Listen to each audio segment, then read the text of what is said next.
Assalamualaikum warahmatullahi wabarakatuh. Alhamdulillahi rabbil alamin. Wabihi nasta'inu ala umuri dunya waddin. Asyhadu an la ilaha illallah wahdahu la syarika lah. Wa asyhadu anna Muhammadan abduhu wa rasuluh. Allahumma salli wa sallim wa barik ala Sayyidina Muhammad wa ala alihi wa sahbihi rasulillahi ajma'in, amma ba'd. Ma'asyiral muslimin rahimakumullah. Marilah kita selalu panjatkan puji dan syukur kita kehadirat Allah Subhanahu wa taala, di mana pada pagi hari yang cerah ini, hari Selasa tanggal 4 November 2025, Allah masih memberikan kita kesehatan dan kesempatan dalam membangunkan kita dari tidur yang nyenyak, sehingga kita bisa bangun melaksanakan ibadah salat subuh pada hari ini. Mudah-mudahan segala aktivitas ibadah kita, bahkan tidur kita, menjadi ibadah. Allah Subhanahu wa taala terima. Salawat dan terima salam kembali kita kirimkan kepada junjungan kita karibaan baginda Rasulullah sallallahu alaihi wasallam. Allahumma salli ala Sayyidina Muhammad wa ala ali Sayyidina Muhammad. Mudah-mudahan di hari kiamat kelak kita mendapatkan syafaatnya. Amin amin ya rabbal alamin. Islam mengajarkan kepada pemeluknya untuk berbuat baik, berbuat kebajikan yang tidak putus-putusnya kepada sesamanya dalam bentuk infak, sedekah. Maka pada kesempatan yang mulia ini kita akan membicarakan tentang pentingnya nilai sedekah dan infak. Hadirin yang dimuliakan Allah Subhanahu wa taala, orang yang menafkahkan hartanya di malam hari dan di siang hari secara sembunyi-sembunyi dan terang-terangan, maka mereka dapat pahala di sisinya. Tidak ada kekhawatiran terhadap mereka dan tidak ada pula mereka bersedih hati. Setiap muslim hendaknya berhemat mengeluarkan hartanya untuk memenuhi kepentingan hidupnya, agar hartanya tidak habis begitu saja. Sebab ia berkewajiban mengajak orang lain menikmati, manfaatkan harta yang Allah berikan kepadanya. Rasulullah sallallahu alaihi wasallam bersabda, "Ya bani Adam, innaka in tubaddilil fadla khairul laka wa in tumsikhu syarrul laka. Wa la tulami ala kafatin wa badat bima ta'ulul yadul ulya khairu minal yadil sufla."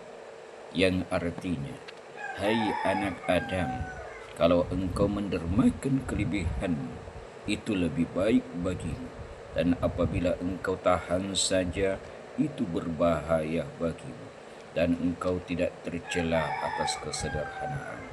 Dan dahulukan orang yang menjadi tanggunganmu, dan di tangan di atas yang memberi lebih baik daripada tangan di bawah yang menerima. Hadis riwayat Muslim. Saudaraku jemaah subuh yang dimuliakan Allah Subhanahu wa taala, termasuk seutama-utama nikmat Allah yang diberikan kepada hamba-hambanya adalah lapangan rezeki, dan sebaik-baik harta adalah harta yang menjaga seorang muslim untuk bagaimana bisa mengingat saudara-saudaranya. Barang siapa yang mengetahui harga diri, hendaklah giat berusaha untuk memperoleh harta yang dapat menjaga martabat dirinya dan menghindarkan diri dari meminta-minta. Selanjutnya, hendaklah kita mau membelanjakan harta yang kita dapat untuk di jalan Allah Subhanahu wa taala, di jalan kebaikan. Dan Rasulullah sallallahu alaihi wasallam mendorong kita untuk mau mensedekahkan harta kepada orang-orang yang membutuhkannya. Dan pemberian itu dimulai dari orang-orang yang menjadi tanggungan kita, kemudian kerabat-kerabat kita, sehingga pahalanya lebih berlipat ganda. Hadirin yang dimuliakan Allah Subhanahu wa taala, untuk itulah Allah Subhanahu wa taala mengingatkan kita dalam Al-Quran surah Al-Baqarah ayat 272.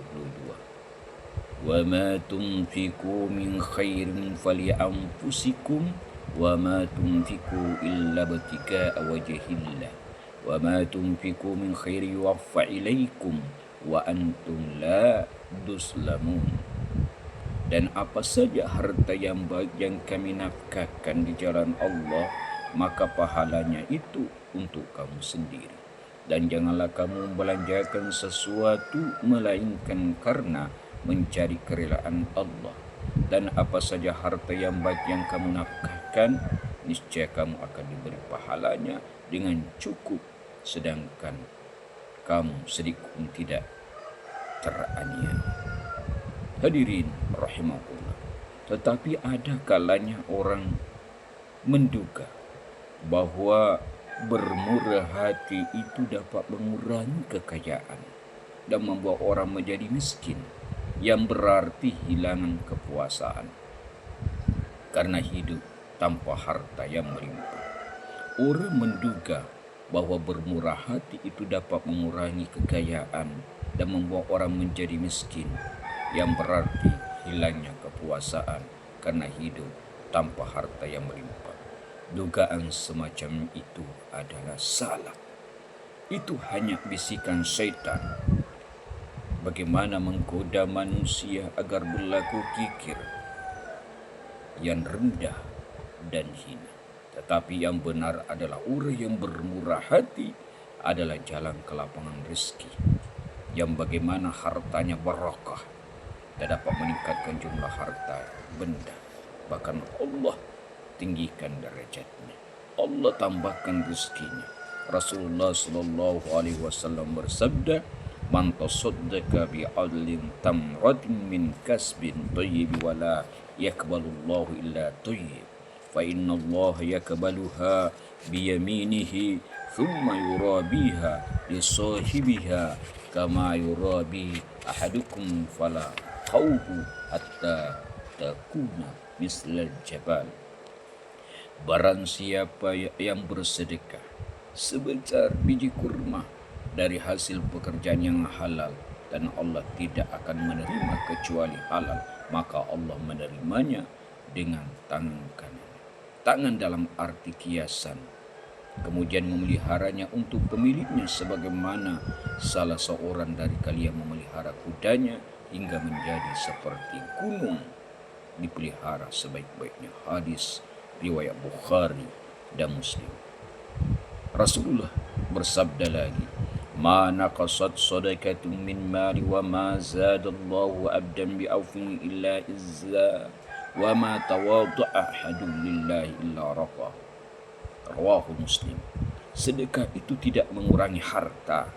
Allah menambah kemuliaan terhadap hamba yang memaafkan, dan seseorang yang tawadu, rendah hati karena Allah, niscaya Allah meninggikan.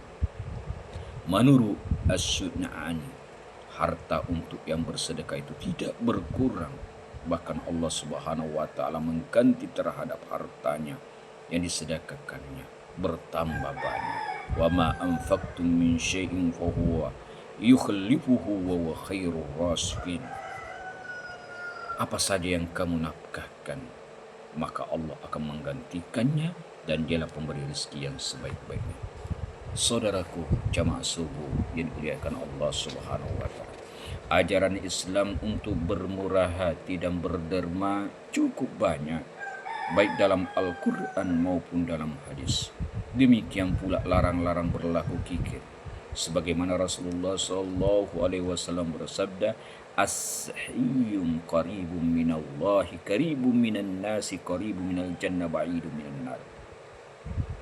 Orang yang bermurah hati dekat dengan Allah, dekat dengan manusia, dan dekat dengan surga. Dan orang yang bermurah hati itu jauh dari neraka. Wal bakhilu ba'idun minallahi ba'idun minan nasi ba'idun minal jannati qaribun minan nar. Sedangkan orang yang kikir jauh dari Allah, jauh dari manusia, dan jauh dari surga, dan dekat kepada neraka. wala jahilun sahi wa habbu ila Allah ta'ala min abidin bakhil. Orang yang jahil, orang yang bodoh, yang bersifat pemurah lebih disukai Allah daripada ahli ibadah tetapi kikir. Hadis riwayat Tirmidzi. Untuk menyempurnakan sifat kedermawaan dan murah hati, maka perlu diperhatikan bagi orang-orang yang suka dermawan. Yang pertama, golongan fakir miskin, maka berderma kepada mereka, Allah bakal memberi balasan lipat 10 kali. Yang kedua, golongan sama pemilik, maka berderma kepada mereka karena Allah akan membalasnya lipat daripada 10 kali. Golongan handai taulan, teman kita, saudara-saudara kita, kerabat kita, maka pahalanya dilipat 100 kali. Golongan pelajar, para santri, para penuntut ilmu, maka berderma kepada mereka karena Allah akan membalasnya 7.000 kali. Hadirin dimuliakan Allah Subhanahu wa taala. Begitulah hadirin dimuliakan Allah, begitu pentingnya daripada infak dan sedekah. Mudah-mudahan kita diberikan rezeki oleh Allah Subhanahu wa taala dan selalu lapang dengan ikhlas lillahi taala, suka berbagi kepada saudara-saudara kita yang memerlukannya. Semoga Allah Subhanahu wa taala memberkahi harta kita dan menerima amal ibadah kita yang kita kerjakan dengan ikhlas. Mungkin demikianlah sekelumit tausiah yang Al-Fakih dapat sampaikan pada subuh hari ini. Mudah-mudahan ada manfaatnya. Ketika ada kehilapan, kesalahan, mohon dimaafkan. Yang benar dari Allah Subhanahu wa taala. Kita tutup dengan doa kafaratul majlis. Subhanallah wa bihamdika asyhadu an la ilaha illa anta astaghfiruka wa atubu ilaik. Billahi bisabilil haq. Wallahu muwaffiq ila aqwamit thoriq. Wassalamualaikum warahmatullahi wabarakatuh.